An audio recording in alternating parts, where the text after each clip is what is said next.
Tap into timely advice from experts as we discuss all things leadership and technology. You'll get the inside scoop on better business practices, from making the most of your technology to leading a company with your head and heart. Pull up a seat with Marco CEO Jeff Gow and President Doug Albrechts. Let's Tech.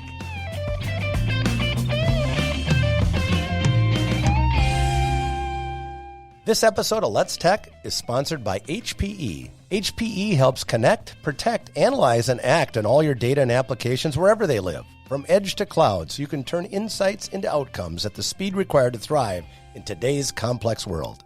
Welcome to this episode of Let's Tech. Today's focus, we're going to be looking back at how Marco started, the technology that drove its early years, and the principles that Gary Marsden engineered that remain paramount in Marco today, 50 years later. Today, we're going to look at some of the importance of paying attention to the past and at the same time redefining the future.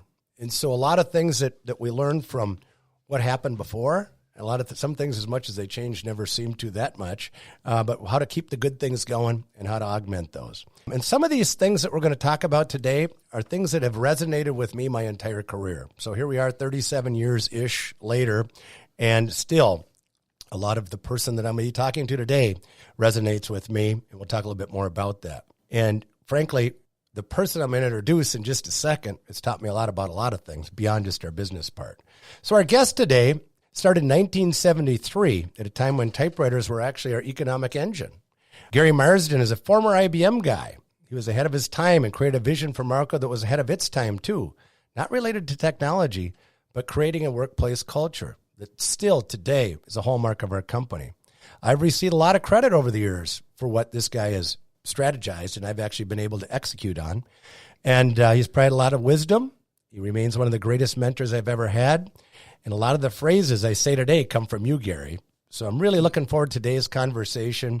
My friend, my mentor, our founder, and that's Gary Marsden. Welcome, Gary. Hey, Jeff, thank you so much. It's going to be fun to walk down memory lane and at the same time look forward. I think that's one of the defining differences about Marco as a company. Not forget the past, but focus on the future. So often when people take over a new role, as in my case, CEO, after you retired, Gary, a lot of times they'll have to make their mark, and change everything. And that you see that happen sometimes. But one of the things I'll always say I was smart enough not to do is wreck all the good things that you did and to keep those. And we're going to talk about those today. Speaking of today, what about the first time? Do you remember when we first met? Absolutely. Tell us a little bit about that. How'd that go again? Again, thanks to the University of North Dakota, and I happened to be there. I was on their board of alumni directors and went back for a homecoming event. And stopped in at the marketing department, and the professor asked me if I wanted to sit in on a marketing class. Of course, I said yes, and ended up in this little group with Jeff Gow, of all people. And so from that little humble beginning, you might say the rest is history. Jeff agreed to come to work with Marco back in 1983, I think it was. And has done a fantastic job, as we all know, since then. So, the serendipity of a homecoming not only brought Jeff to Marco, but it also brought Jonathan Worry. Yes. So go to your homecomings. You never know. Good advice, by the way. More good advice. So the University of North Dakota, and over the years has been a kind of a catalyst for a lot of discussions, and we've had a lot of fun with our mutual friend, Dr. Denny Albert, too. Remember Denny? I think he's since retired now, but he was my professor, and then I think he was the dean, and I think at one time, wasn't he up for... He was a candidate to be president, and in fact, just served on the recent new selection of a president for the university, so he's still actively involved. Good to hear. Yeah. He was a Harley guy. I remember that's how I met him. And he liked gear. So we still get a chance to see him once in a while. So anyway, those are those mentors you go back that, here we are going back 30 some years, and both the people, one that I'm talking about right now, one Gary Marsden, the other Dr. Denny Albert mentors. So remember those, they last a lifetime.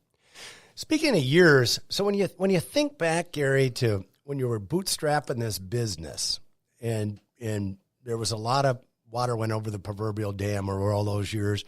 What is like your favorite memory of all that time?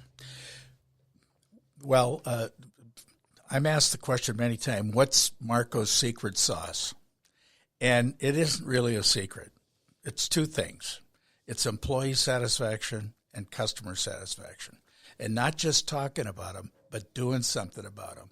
By that I mean measuring to see whether or not the employee group really is part of what you want an organization to be from a culture standpoint, and whether their satisfaction, which is primary to the future of customer satisfaction. So if you really focus on those two things, given the fact that Marco really never made anything, we had to buy product, add value to it, and establish our place in the market. And we did that because of those two outstanding components. Employees who are happy to work here, that transfers over to customers who are happy to do business here. It's funny you would mention that. Of course, I knew you would, because that culture is rooted in our founders' beginnings. But we just received our workplace survey results back. And I'm happy to say that I think we started that in 1988. Am I about right on that? Yes. So 32 years ago. Yeah. And still going strong. We got 1,050 surveys returned. Wow. 95% return rate. Wow. Great. And we still use some of those general themes today.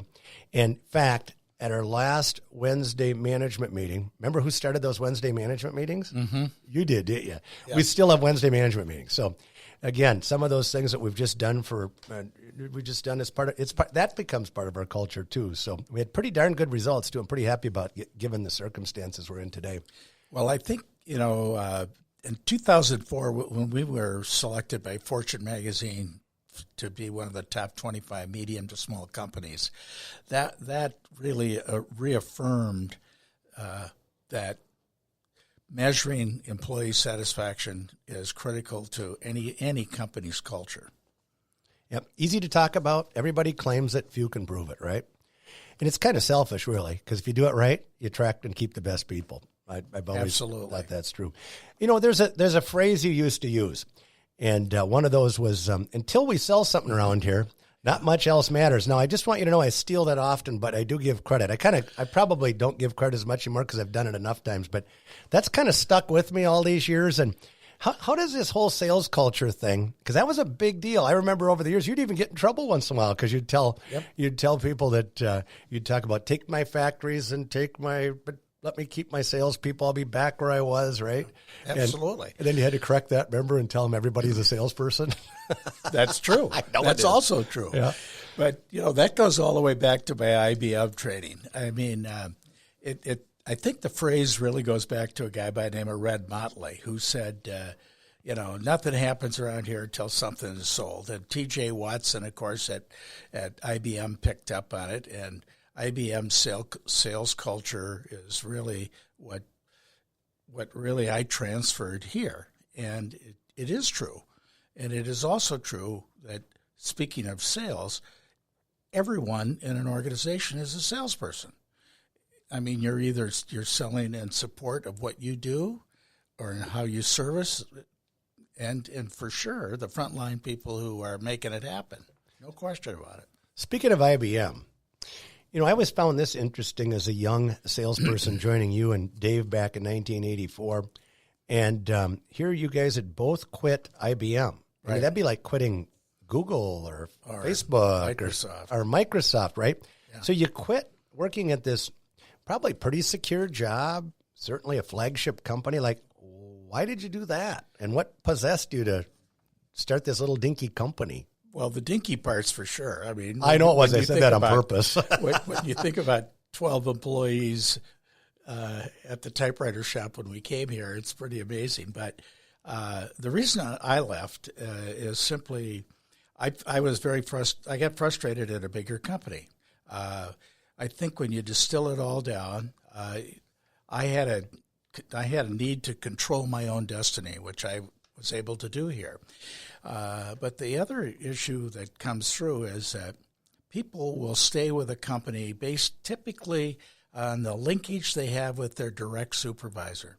Mm-hmm. So if you have a good connection with who you work with and who you work for, you tend to view the company through that lens, and that's still a basic fundamental of any organization.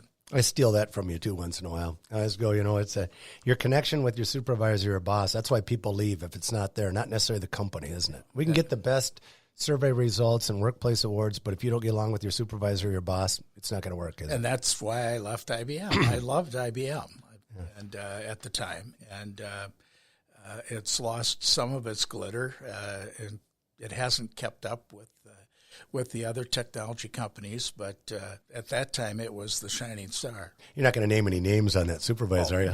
No. But I know you remember. I still remember. I know you do. You never forget things like that. Yeah. I remember a certain particular gas station you wouldn't buy gas from, and you probably still don't. So, yeah, you've been known to hold a grudge once in a while. I'm glad I'm not on that side of it. So, hey, you mentioned Microsoft before. Do you remember that time we met Bill Gates? Sure. Where were we? We were in Fargo at the Fargo Dome. Yep. It's my only claim to fame that Bill Gates had to wait for me in the restroom. That's true. Yep, that's for sure true. Because it was the Great Plains Stampede back then, wasn't it?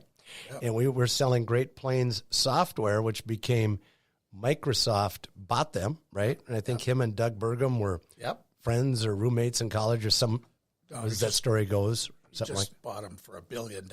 Yeah. That worked out pretty good for Mr. Burgum, the governor there, and the state of North Dakota as well. So that was pretty good. I remember that time. Yeah.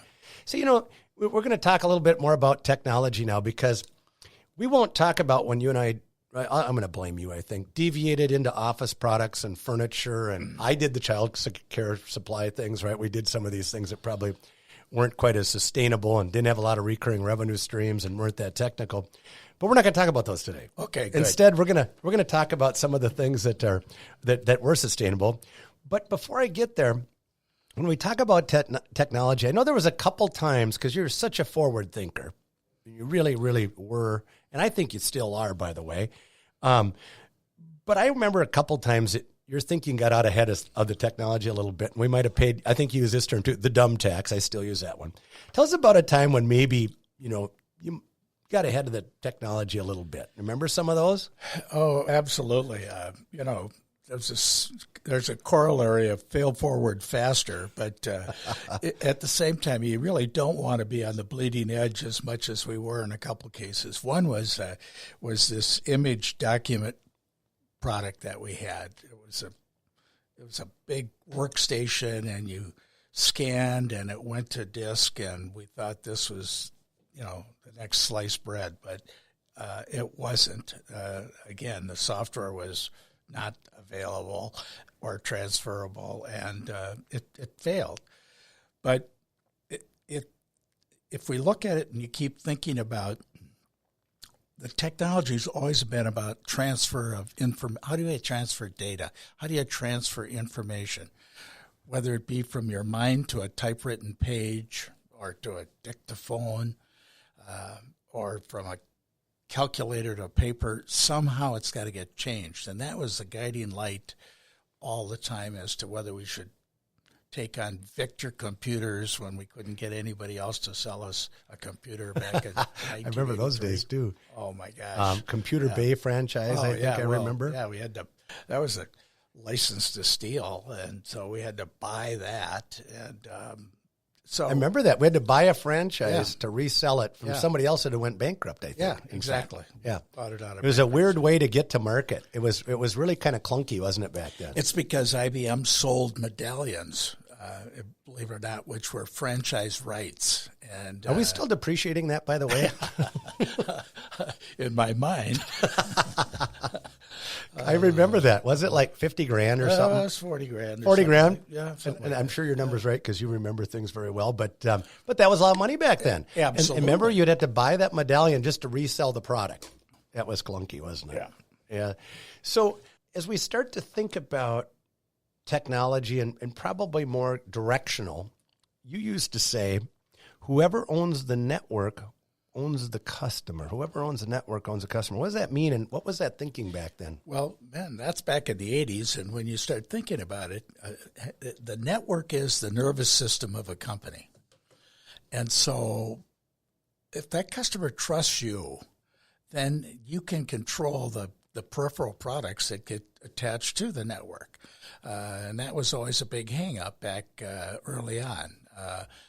You didn't want a device coming on and running the risk of it screwing up your nervous system or your network. So I think that fact that our customers had issues about being trustworthy and we were going to do the best, and we weren't going to put anything on that network that would negatively impact some company. But that decision maker back then, it looks a little different today, but I think back then you had on the network, you'd have a computer, a workstation, right? We'd probably had a printer and the devices start to attach to that, the copier. Yep. Probably mainly what was happening then. Then ultimately the phone system, right? Yep. And then, of course, along came other devices, your physical security and video and applications. And so what we talked about in the 80s has never been more true as in real time, is it, right? Yeah. Remember back when we used to sell technology, who was our customer like? What did that look like? Who was the buyer then? What would be the profile of a buyer back in the day if we sold them a copier or we sold them a print device or a computer? What was that person? What was their job kind of back then? Well, it started, of course, with either purchasing agents or office managers. Yep. And then as the technology started to play out, then it moved up to the IT manager, because then he started controlling, or even the CFO of a better sized company, because they started deciding, what was going to be included in their nervous system. Yep. And so security became a bigger issue as you moved up the food chain. Yep. And so, when I think about that decision maker changing, and it really did change from when you had procurement people, purchasing departments, office manager, facilities manager, different people got involved. But today, even though they still might influence it, so much of it comes back to that IT decision maker, that CIO, that CTO, and that has been something that played forward from that original discussion or original comment. Yeah. I don't even know if it was a vision back then, but it was a comment that ultimately became a vision that got executed on. Whoever owns the network owns, really the customer relationship. And so that ended up being a very important part of our history when I think back to things. Let's think back to that typewriter shop again. And during that time, there were inflection points. And we talk about inflection points. We talk about pivotal times. Certain things and events that happen in our history. And I go through our history as it gets longer and longer now, by the way. Starting in 1973, when I started here, typewriters was our economic engine, and I sold office furniture. Typewriters isn't here anymore, neither is office furniture. But along the way, what are some of those things that you see as pivotal that happened? Events and products, and not just products, but parts of our history that are significant. Well, originally, calculators were significant because that was even more of an engine for us than typewriters, because we couldn't sell IBM typewriters. We had to sell Olympia and Remington. So that was almost heresy for me and Dave, because we knew those brands were inferior. And so calculators started out, electronic calculators, because that was an inflection point. It got rid of all of the old manual adding machines and rotary calculators in a period of about 3 or 4 years. But the other inflection point that was really critical for us was copiers. There's no question. That's a big deal, isn't it? We were liquid-based copiers initially, and then, of course, plain paper copiers came out. And,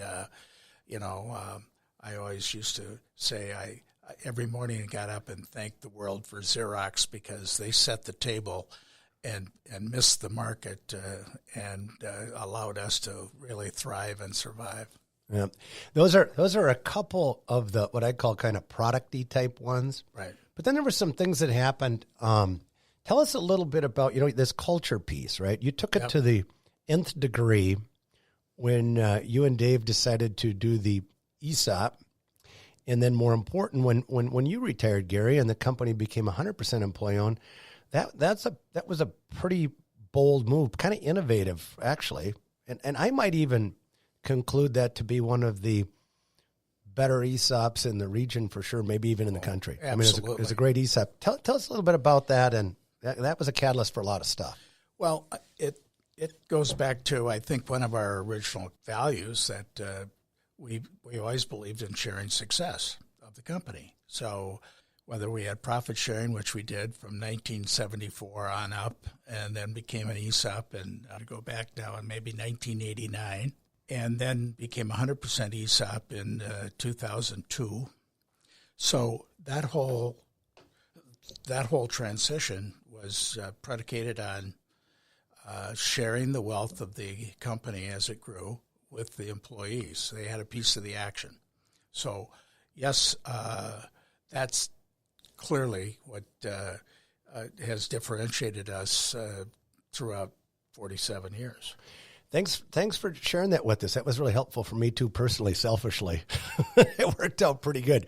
It was a catalyst for our next phase of our business in 2015 when we sold the company to Norwest Equity Partners. I've kind of become a reader a little bit for pleasure more than anything. And, I wasn't the best. I wasn't a great student, but at least I was in the right class at the right time to meet you. But you're a reader. And I remember you shared book reports, which was really helpful for guys like me because I could do, a 4-page book report that you was so well written and captured the message in there. But what's one of the most impactful books on leadership that you've ever read that you'd recommend to the audience here? Well, there's two main authors in my mind.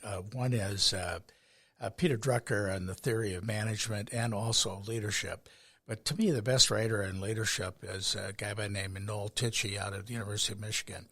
He wrote a book called The Cycle of Leadership and a number of other ones. There's another guy by the name of Warren Bennis who has written numerous books on leadership. There's no one book, just as there's no one definition of what leadership is. And it's a composite of traits, factors, philosophies, and so this matrix of information that's out there on leadership, you have to expose yourself to these different perceptions in order to have your own personal style. A topic that's probably over-discussed and under-read. I remember at one time when we were talking about leadership, you gave it a definition. I'm sure you read it in a book somewhere. Yeah. But you're only a leader of what? If you have followers. Yeah. So you remember. I knew you'd remember that. Sure. But, and that's so true. You can't lead in a vacuum. No. And so, what is it about followers? What do followers look for in a leader? That's that Cycle of Leadership book, and it's simple traits, but again, not so simple in the market because I'd say there's a lot of fake leaders. What's a straw boss? A straw boss is somebody who is, in my opinion, would be somebody who's unofficially the guy in charge. That's the leader, right? Might not even have a title. Nope. In fact, I'm going to have to pull that one out of the archives and use it a little bit more. But it's so true. And what Gary meant by that was the straw boss just means people, that was the go-to person, right? And so many people want to be a manager, they want to be a leader, they want to do all these things. But if you look behind you, nobody's back there, right? You're not going to be a leader. I don't care what your title says. So you're always good about bringing definition to that. Yeah. So this culture piece that I've tried really hard not to wreck, and I think we've done a pretty good job of hanging with it for all these years as we've added employees and locations, and it gets harder and harder, as you might know. But some of those initial steps, what were some of those initial steps, and maybe even more important than that, we covered that a little bit, but what do you think sustains that? Not just from what you've observed, but what you experienced and what your feelings are. When you think Marco now, we're at 47 years, what sustains that culture, that important part of our foundation? When you look at the culture, it really is the personality of the company, but more importantly, of the leaders of the company. So if you're not walking the talk, Neither will they. And I go all the way back to when we talked about making this a quality organization, and having read that book, Kaizen, and having started that whole quality training program, that gives depth to the words, because you have to have meaning behind the words. Otherwise, everybody mouths them, but very few do them. And so I think walking our talk as a company over all those years, it makes that indelible. It makes it real, and you're not blowing smoke. I evaluate a lot of companies before we buy them, and I talk to a lot of owners of businesses, even if we're not in the acquisition mode with them. But nobody ever says, we got a really lousy culture, don't we? Our people aren't very good, and our customer satisfaction's not so. They just never say that, do they? Everybody has the best product, the best service, the best price, the best culture, but so few of those things can actually be validated. And one of the things that you did and initiated was we validate our customer satisfaction. We validate our employee satisfaction. Those are foundational things that have really been helpful in the sales process too, I might add, but also if you're living that component of the culture, that commitment, that's the word I was looking for, it just resonates and it comes through. And as we've often said, and you've said it many times, you know it when you see it, right? That's exactly right. So 47 years ago, you found this company. That's a long time ago. Yes. And, I'm coming up, probably to a transition at some point in my career here, that my 37 years is now, we're now coming up on. I wonder, have I been here longer than you yet, by the way? Let's see. I left at 2005. You're the mathematician. 42, 30, yeah, probably close. I've probably do the math. I got to do the math. Yeah. That's all right. You can take your shoes off on that one. They had, so we did, we've got, so we probably both have had, such a significant part of our lives associated with this fine company. Absolutely. What are you the most proud of? Well, what I'm most proud of is the legacy that you and your management team have continued. I mean, Marco's growth and accomplishments are terrific. I shared this with the group up in Fargo, and I want to share it with you because in 1988, when I went back to the University of St. Thomas, I had this dream that Marco could be the best managed company in the industry. And not only are you the best managed, you're the biggest. And to me, I just, you've helped me live my dream. And that's what I'm most appreciative of. That's kind of a good way to end that. I mean, you started it, right? Denny Albert introduces us, kind of. and I think when I look back on it, that's why I was looking so forward to doing this today, is that, that foundational stuff, we didn't lose sight of it as maybe the young guy coming into the business and taking the reins from the founders, and the founder in this case, but we kept those good parts that were so important to I look back on the things that were important to me as an employee, because as an employee back then, heck, I'm still an employee, but I remember how important it was to you to have a quality system, to have a good culture, to validate that, to validate customer satisfaction, and those are the kind of things that were an inspiration to me not to wreck them. You get handed a nice asset like that, but then your goal was to be the best managed company. So I get that. You helped transfer those skills. And I said, one of my goals, and our leadership team knows that, I wanted to be the biggest, right? So I guess we did that. Yeah. You developed a management system, and I grew it. Yep. And together we have a well-managed, very, very large company that we can both be proud of, don't we? Absolutely. Absolutely. Any final words of advice for any of your aspiring leaders out there? Oh, absolutely. Somebody asked, if there's three things you could teach, what would you teach? The first would be to be curious, to be a lifelong learner. The second would be to be thankful. No one is self-made. And the third thing is be generous. If you're lucky enough to do well, you got to do good. What a great finish. I've heard you say that a lot, and you're lucky and good. So with that concludes our episode of Let's Tech. Thank you, Gary, for your your participation, your leadership, and your friendship. And if you haven't yet, we'd like you to subscribe. And also, by the way, if you like what you heard today, we'd appreciate any reviews you can give us, especially those good ones. Have a great day. Let's tech. Thank you to our sponsor this episode, HPE. HPE is guided by our mission to help customers use technology to turn ideas into value and empower them to transform industries, markets, and lives.